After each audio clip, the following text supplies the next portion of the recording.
जय हिंद दोस्तों, मैं हूं मेजर गौरवारी और आप देख रहे हैं मेजरली राइट।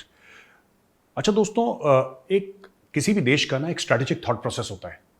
किस तरीके से लोग उस देश में या उस देश के जो लीडर्स हैं या स्ट्रेटेजिक थिंकर्स हैं वो कैसे सोचते हैं, उनका लाइन ऑफ थॉट क्या होता है, एक उनके दिमाग में नैरेटिव क्या होता है, वो इंस्पिरेशन कहाँ से ड्रॉ करते हैं, कई सारी चीज़ें हैं। तो जैसे कि यूरोप में बड़ा फेमस है, यू नो, हम लोग कहते हैं मैकियावेली। मैकियावेली ने किताब लिखी थी द प्रिंस।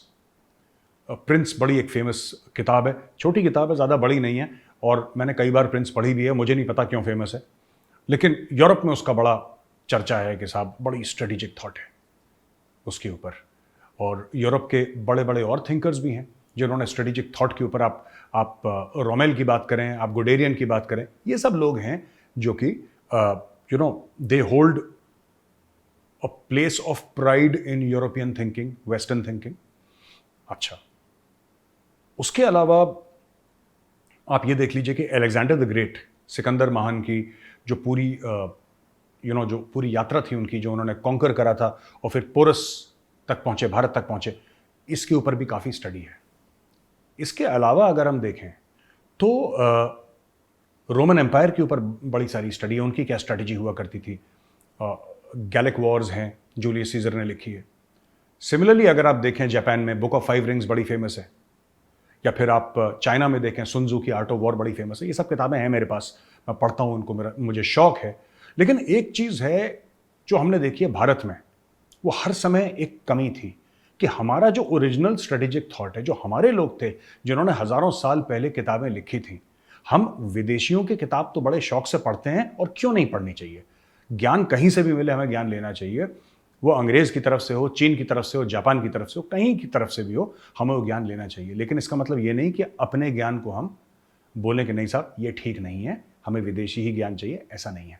तो अब एक प्रोग्राम बना है, बड़ा इंटरेस्टिंग प्रोग्राम है, मैं उसके बारे में आपको कुछ बताता हूं। और ये देखिए,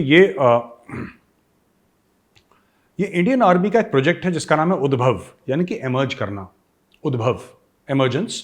और इसमें कुछ एफर्ट हैं कि भाई जो हमारा जो बैकग्राउंड है, जो भारत की जो संस्कृति है, वहां से हम क्या ज्ञान ले सकते हैं युद्ध के लिए, स्ट्रेटेजिक थॉट प्रोसेस के लिए, उसके बारे में उद्भव ये प्रोग्राम लॉन्च करा है इंडियन आर्मी ने।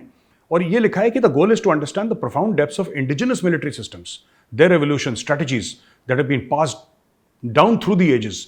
यानी कि देखिए ना, बात यह है कि हजारों साल से ऐसा चलता चला आ रहा है कि हमारे लोगों ने बहुत कमाल का काम करा, बहुत जबरदस्त काम करा, लेकिन हम भूल गए उसको।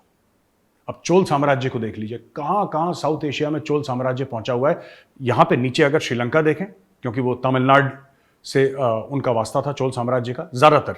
ऐसा नहीं कि तमिलनाडु पे ही वो महदूद थे, ऐसी बात नहीं है, बट कोर उनका तमिलनाडु था। लेकिन उन्होंने श्रीलंका से लेकर आप देखिए ऊपर तक, बिल्कुल वो कंबोडिया और पता नहीं कहां, थाईलैंड वगैरह, दुनिया भर में पहुंचे हुए थे वो लोग।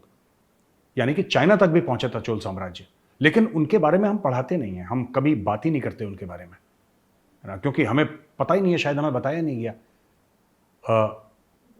सरदार आंगड़े, या फिर छत्रपति शिवाजी महाराज, या फिर श्री गुरु गोविंद सिंह जी महाराज। हमें अब बैटल ऑफ चमकौर साहब, जफरनामा जो लिखी है गुरु गोविंद सिंह जी महाराज ने, क्या उसके बारे में हमें, जो हम इंडियंस हैं, भारतवासी, हमें पता है? नहीं पता। और ये शर्म की बात है, ये बहुत ज़्यादा शर्म की बात है कि हमें नहीं पता है कि वो हमारे बड़े, हमारे बुजुर्ग, हमारे बाप दादा क्या कारनामे कर गए, कितने बड़े बड़े काम कर गए, और हमें उसके बारे में पता नहीं है। देखिए, तो इनका ये कहना है कि ये डिस्कशन था, ये डिस्कशन हुआ है, और इसमें था Indian military systems, war fighting and strategic thought, current research in the field and way forward.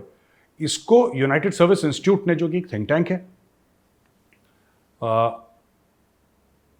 इसको करा, इसने इस चीज़ को, थॉट को आगे बढ़ाया। और general Raju Baijal, director general strategic planning, और general Vinod Khandare, general Khandare sir हैं प्रिंसिपल एडवाइजर हैं डिफेंस मिनिस्ट्री में, और बड़े रिस्पेक्टेड वॉइस हैं जनरल खंडारे सर, गाइड करते रहते हैं, एडवाइस करते रहते हैं। और उन्होंने ये बात करी है। तो इसमें कहा गया है कि साहब कुछ चीज़ें हैं, खास तौर से scope of discussion encompass the study of ancient text 4th century BC. ठीक है ना, 4th सेंचुरी बीसी आप लगा लीजिए, करीब 2500 साल से भी ज़्यादा पुरानी जो वो हैं, कौटिल्य, कमंडक और कुरल, ये सब जो हमारे टेक्स्ट हैं इनके ऊपर, ये देखिए, ये इसका नाम है पब्लिकेशन का, पारंपरिक भारतीय दर्शन, रणनीति और नेतृत्व के शाश्वत नियम। तो दोस्तों ये बहुत अच्छी बात है। और आज 2 अक्टूबर है, महात्मा गांधी का जन्मदिन है। और आज की तारीख में देखिए, महात्मा गांधी ने अहिंसा की बात करी। महात्मा गांधी ने बोला कि लड़ाई झगड़ा नहीं होना चाहिए, खून खराबा नहीं होना चाहिए। लेकिन मैं ये मानता हूँ कि मैं गांधी जी की बड़ी रिस्पेक्ट करता हूँ, लेकिन जब तक आपके दुश्मन को ये पता नहीं रहता ना कि आप में खून खराबा करने की क्षमता है, तब तक वो आपको शांति से नहीं जीने देता। अहिंसा तभी होती है, अहिंसा तभी होती है जब हिंसा का मादा आपके अंदर हो।